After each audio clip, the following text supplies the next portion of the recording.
Üdvözlök mindenkit! A mai videóban megmutatom, hogy hogyan telepítsétek a Linux Mintet.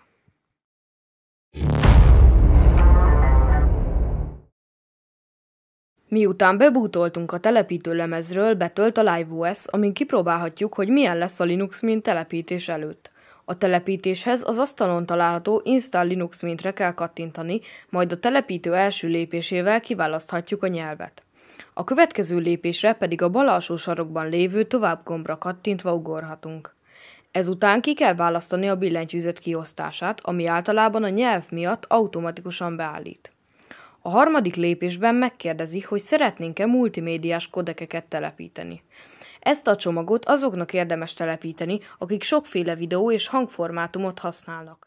Ezután a Linux Mint automatikusan felismeri a merevlemezt, majd a folytatás gombra kattintva formázza és telepíti rá a rendszert. A következő lépésben megkérdezi, hogy melyik időzónában tartózkodunk.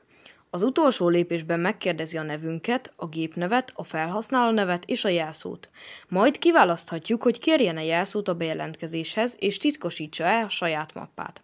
Ha ezeket az adatokat megadtuk, akkor el is indul a telepítés, ami nekem fél órát vett igénybe.